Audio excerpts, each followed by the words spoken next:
Easter, a time for fake grass, plastic eggs, these things, chocolate bunnies, and people dressed as bunnies. And then there are the weird parts of Easter, like fake grass, plastic eggs, these things, chocolate bunnies, and people dressed as bunnies, which is interesting. But what does all this stuff have to do with Easter? And if this holiday is about more than candy and wearing uncomfortable clothes to church and lunch with your relatives, what makes Easter happy?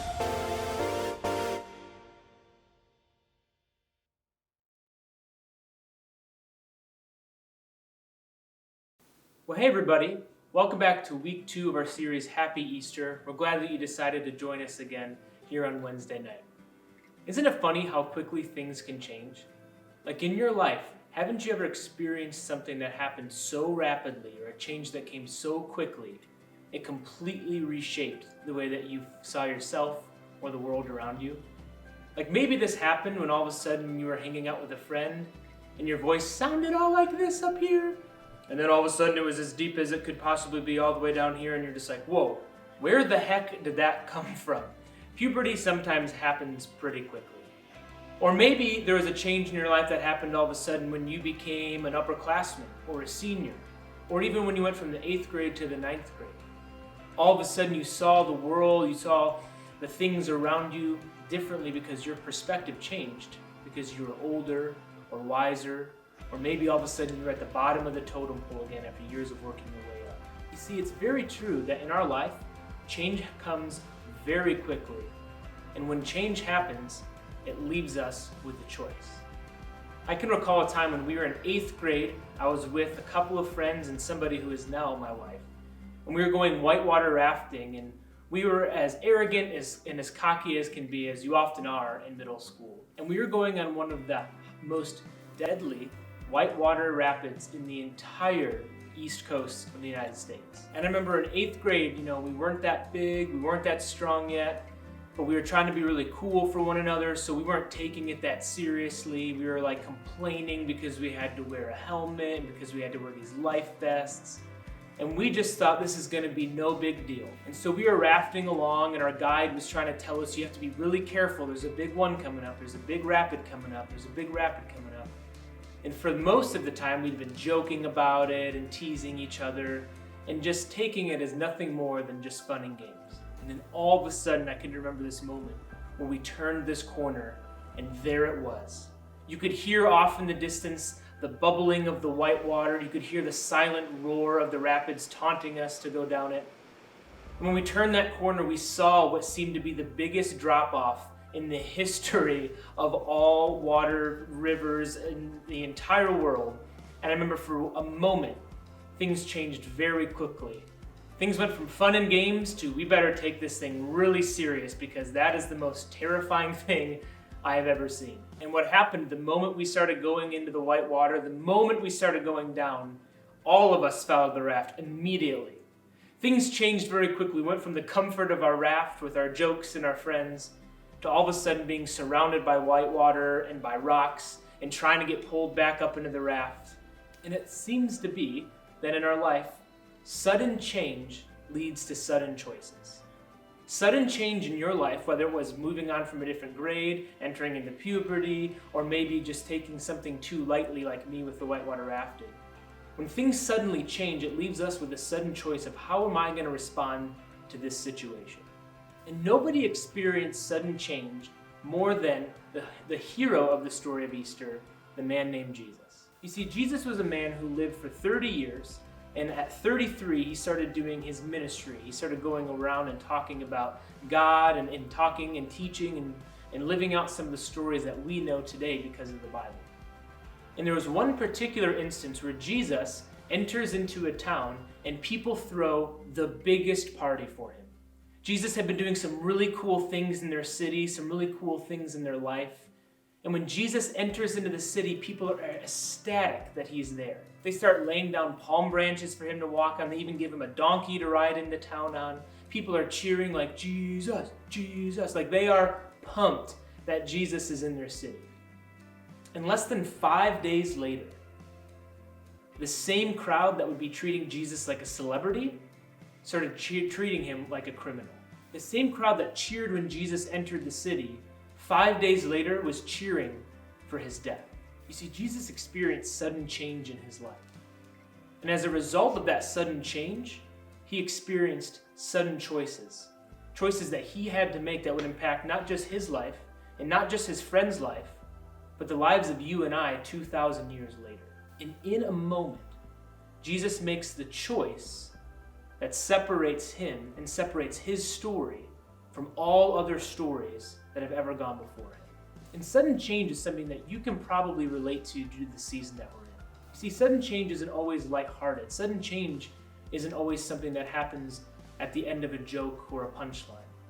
Sudden change is what you've experienced over the last few weeks. Sudden change is all of a sudden looking forward to your spring sport and having it taken away from you because there's no more sports. Sudden change is looking forward to graduation and all of a sudden realizing, I don't think I'm going to be able to walk with my friends. Sudden change is my parents had a pretty secure job and now they're not so sure. Sudden change is everybody was healthy and now they're not. You see, right now, a lot of sudden change is coming your way. It's coming my way as well. And that sudden change is bringing out a lot of sudden choices that we're going to have to make. And if we look at how Jesus responds to the sudden change in his life, despite the fact that it was also in the middle of some really, really trying times, I think we can learn how to make choices in those moments that are going to separate us from the world around us and cause us to live lives that are full of more peace and more hope. You see, when Jesus is faced with certain death, he responds to the situation around him in an unprecedented way. Because when people started coming after Jesus, when people started trying to take him away to be put on trial, which was eventually going to lead to his death, Jesus decides to speak to his disciples moments before that happens. And we're going to look at a verse in the book of John that describes a moment right before Jesus is taken away to be betrayed and to be abused and be tortured and to be beaten. And the way that Jesus talks about a choice he has to make, I think is crucial to us 2,000 years later. You see, here's what he says in John. In John, he says this. He says, "But the time is going to come, and actually it's already here, where you are going to be left scattered and I'm going to be left alone. But don't think I'm actually alone. I'm not alone, for the Father is with me." You see, Jesus reminds us of something that is really crucial. In moments where the entire world changes around us, whether it's the opinions of other people, whether it's our own safety and security, or whether it's the status in which we once had, in moments where change is sudden, you are not alone. See, Jesus tells his disciples, despite the fact that all of you are going to leave me, despite the fact that the same people who 5 days ago were excited to see me now want to see me killed, despite all of that, I can count on the fact that I'm not alone in this situation. And I think that that choice, to choose to lean into the fact that he's not alone rather than lean into the fear that he could have felt in that situation, is what causes Jesus to continue to make the right choice. You see, Jesus, in one of his darkest moments, right before he's going to be beaten and killed, reminds the disciples, reminds his best buddies, reminds the people around him that despite the fact that the world has changed around him very suddenly, despite the fact that his friends are going to leave him very suddenly, he is not going to be alone because God is walking alongside of him. And that's the big idea. That's the one thing that I hope that you remember from this message. If you forget everything else, I hope you remember that Easter means that you are never alone. Easter means that you are never alone. And Jesus reminds us of this just days before Easter when he says, "I'm not alone because the Father is with me." See, Jesus is presented with a choice. In this moment of extreme darkness, in this moment of fear, in this moment of anguish, in this moment of, I'm sure, a very, very large lack of peace, he makes the choice to recognize the fact that he's not alone.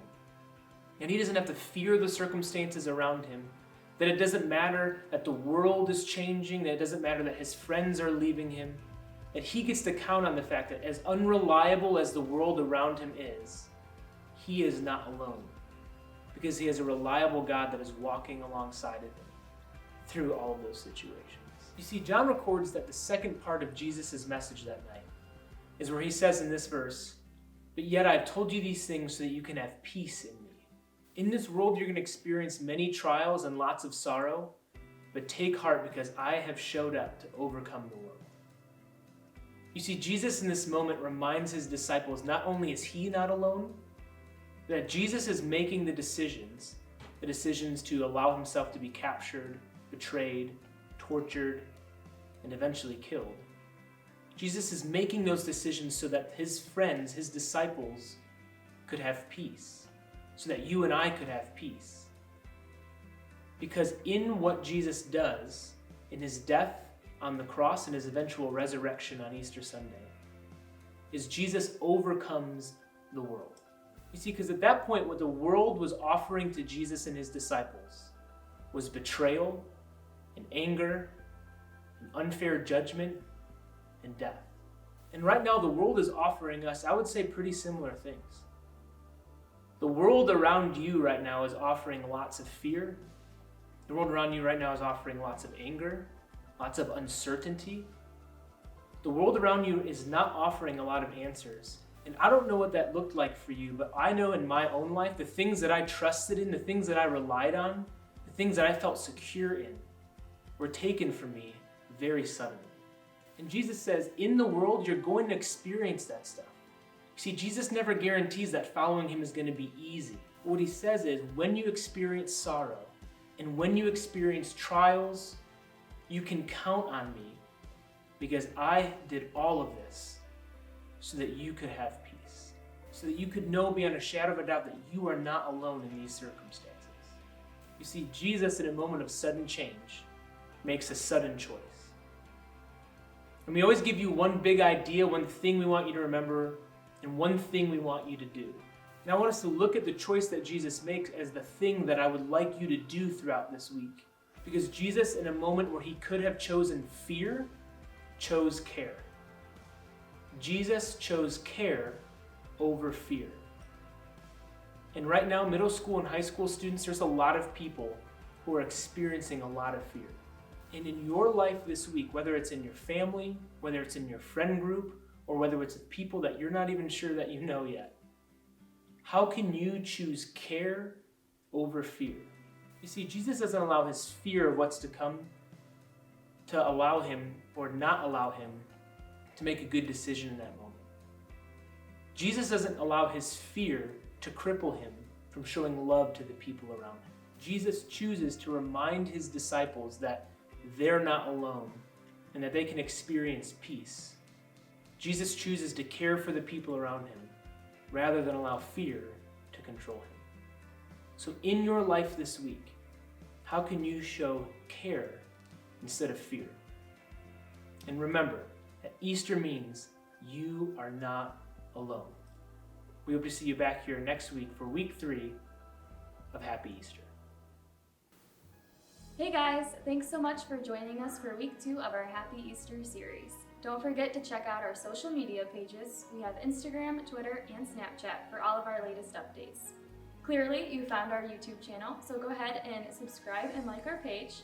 You'll get a notification when we post new videos. If you missed last week's video, week 1 of Happy Easter, feel free to check that out too. We'll see you next week.